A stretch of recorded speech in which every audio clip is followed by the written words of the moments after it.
Alright, you're watching the South Indian and we are back, and that's our second story, Karnataka's rising teenage pregnancies. What is really happening? What is really going on? Despite the Karnataka government making it mandatory to report teenage pregnancies, troubling numbers are now emerging from Kalaburagi district. According to data from the Reproductive and Child Health Portal, which is of course the RCH portal, 61 teenage pregnancies were recorded in the district between April of 25 and March of 26. The highest number of cases came from Alan Taluk with 14 pregnancies, followed by 11 each in Afzalpur and Chittapur. Sedam reported 8 cases, Kalaburagi rural 7 and Jewargi 6, while Chincholi and Kalaburagi urban reported 2 cases each. The age profile is equally worrisome. The data shows one girl aged 14, two aged 15, 6 aged 16 and a staggering 52 cases involving 17-year-olds. 17-year-olds. But the bigger question is this: are these just the cases reported? What about those cases which have gone unreported? Now, across Karnataka, the Reproductive and Child Health Cell has recorded over 80,000 teenage pregnancies in the last 3 years, raising concerns about late detection, weak monitoring and possible underreported child marriages. If reporting is mandatory, why are such numbers still emerging? Is the system failing to detect cases early? These are just questions, these are not allegations. And are child marriages quietly continuing behind the scenes?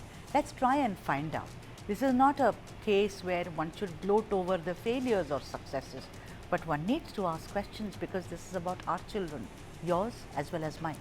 Satya Prakash has joined us. He is Vice Chairperson and spokesperson for KPCC, and Brinda Adige, very well known social activist and Director, Global Concerns India.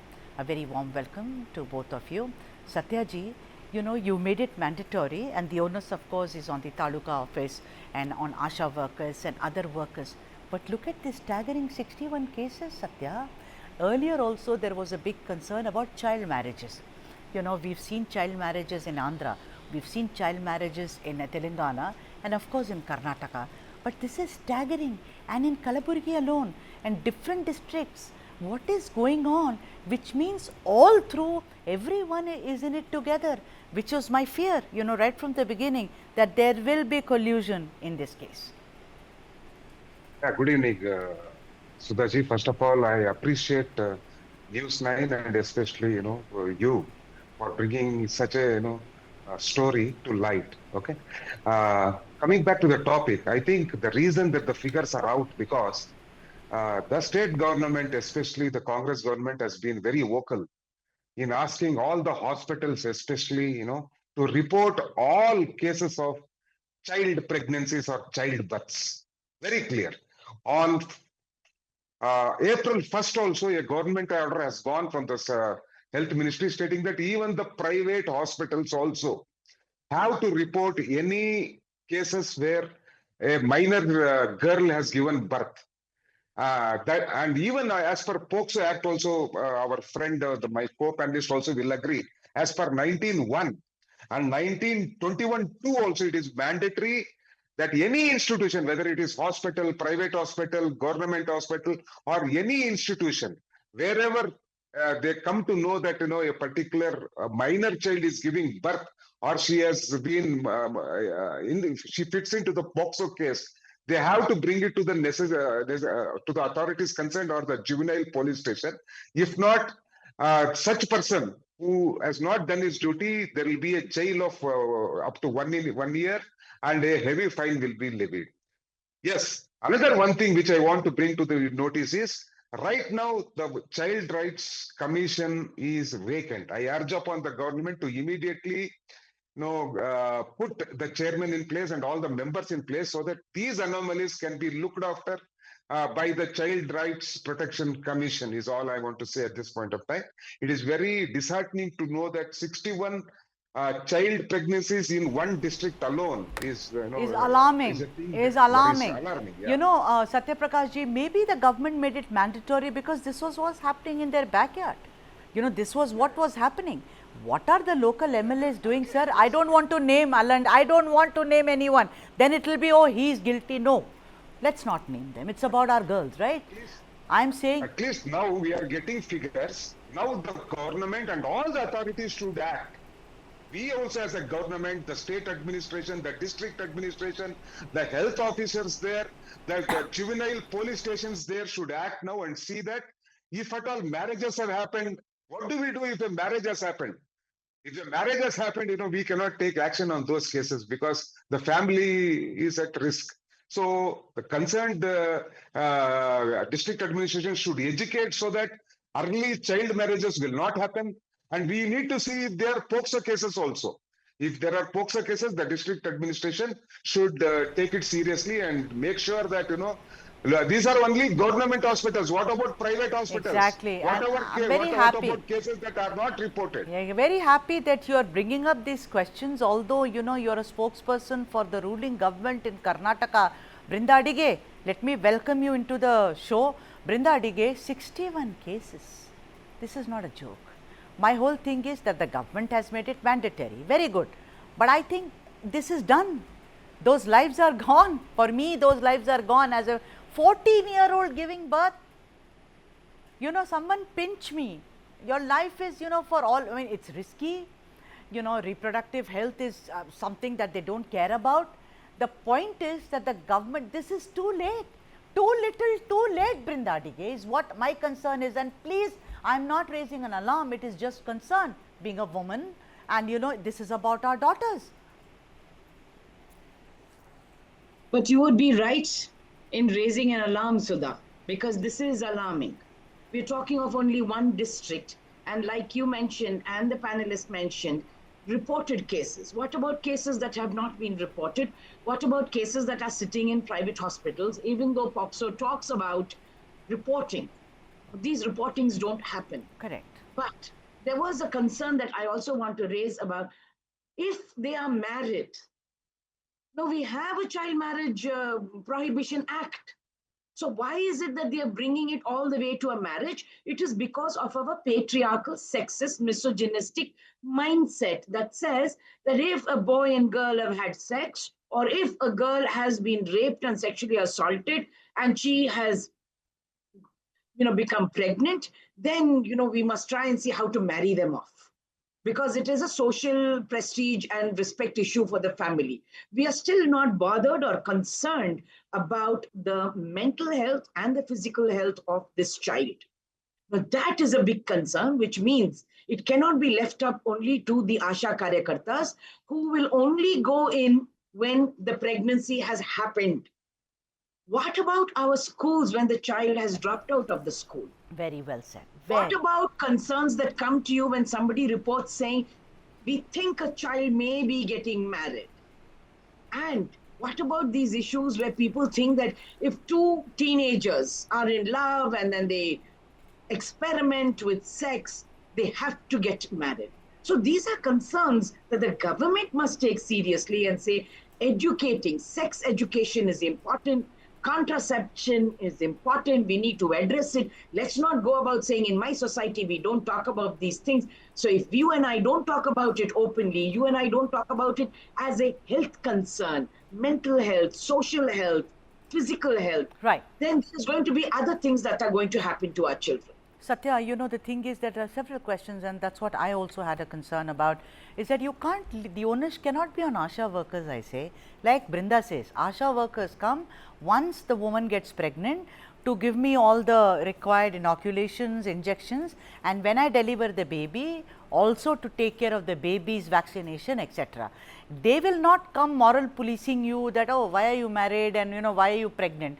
Also, this is not a very easy issue. You see, sitting in this air condition, in New Delhi, I can say things, but I am from the south, I see it.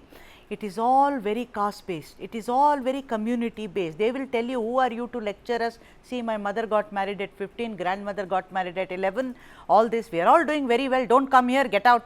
Now, the thing is that there is collusion from the police may belong to his caste, to their caste. The DM may belong, if DM says what is going on, they will say don't threaten us. The panchayat, the head will come. See, this is all, it's more of a socio-cultural problem. What I suggest, Sudhaji, is what I suggest, Sudhaji, is like our Brindaji also has said. Now let us take this particular district as a case study. Yes, sir. Out of 61 cases, how many marriages have happened, and marriages have happened without any force? We need to see. As Brinda said, if there was a rape and marriage happened just because of that rape, we need to check that. Let us take it as a case study. Let us see if marriage has happened by consent and that particular girl child is giving birth. Let us treat that separately. There we need to educate the parents not to go for early marriages, child marriages. That is on one side. If there have been rape and marriage is done because of that, to escape POCSO, we need to see how to stop that, because just because of the POCSO case is so harsh, they go to a certain extent. That extent, no, let us get them married, But what about the implication on the girl child who is going to bear children at the age of 14, 15? So we need to take this as a case study. The district administration should do that, and then give solutions to that. Wherever we need to educate the families of not to get early child marriages, we need to do that. Wherever the juvenile police station of that particular area has closed its eyes for a POCSO case and marriages have happened, I think then we need to open our eyes, and see that such things Satya, don't very happen. well said, but it's the government's job, no? See, this is a social cause. This is not happening just because the Congress government has come. That is why I am not talking. You are no. We will look up. We will look at you. No, you are the my baap right now. Where do we go? This has been happening. This has been happening under all governments. You are That is why I am not. I'm instead of doing blaming the government or blaming something. Let us see how to take it forward. And my government will go on. That is why I said, let us fill the Child Rights Commission.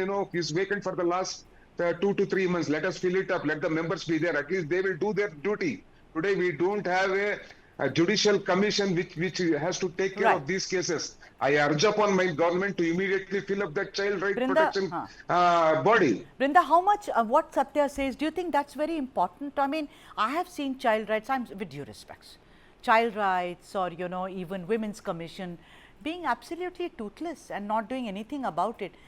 Don't you think that what is important is dinning it into their head? I have seen cases where a 21-year-old is married a 15-year-old and they've had sex. And it's for me it is rape because she's 15, you're 21. So, no, she's my wife. I said it is still rape. You don't know? No, I did not know. This is all. So, the thing is that it is about child rights, like Satya says, seems like a very good idea. But do you think that is the only solution, Brinda? It is about dinning it into their heads. If the government makes it, they've made it mandatory. You have to take the correct steps to reach that, no? You're absolutely right, Sudha. We know that there are the child welfare committees, and we also know that there's Karnataka State Commission for Child Rights, but you also know that they cannot function in silos and isolation. Education is number one. We're talking of this education, we're talking of sex education, no more taboos. Because if you and I are not able to give them the correct information, they will anyway get other information on the net. And this kind of information onslaught is there. How are we going to tell them to sieve through that information? If we had mission against polio, we can have mission against child marriage. We can have mission that talks about women's reproductive health. Let's not be shy about it anymore. And whatever commissions may be there, whatever systems may be there, if they don't work in convergence with the panchayat, with the civil society organizations, with schools, with teachers, then we will not go very far. Because each of us will continue to be functioning in our compartments and never actually achieving or accomplishing the mission and the vision that we want. So it's the government's job to say, we are going to work together. Each of you are bringing in expertise, are bringing in strengths and resources, and we want to work together. Not about complaining to each other, but at least we will keep tabs on each other and say, hey, if you can't do this, I will do it. And if you're not doing it, then I want to raise the matter up with somebody else. Absolutely. And I hope there's enough funds available for all of that. Yes, and I hope these cases do not increase and I don't have to do this story yet again, because like Satya also today said, this is unfortunate. And the government should do something, will do something, and so did Brinda. That's what. I think yeah, go on. I think our government will take this up seriously. I will bring it to the concerned Thank you. people so that we will take it as a case study. There will be a three-pronged strategy.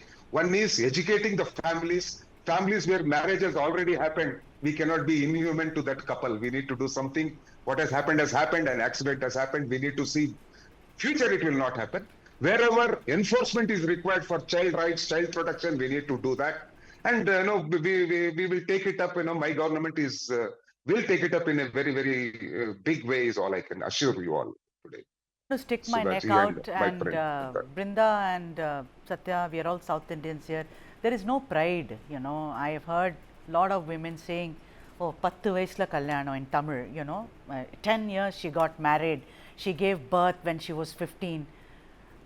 These are all not stories that one needs to be proud of. It happened then. I really salute you, but this is not an example. Let's stop this. Thank you both for Absolutely. joining us Thank you. on this broadcast. Thank you so much.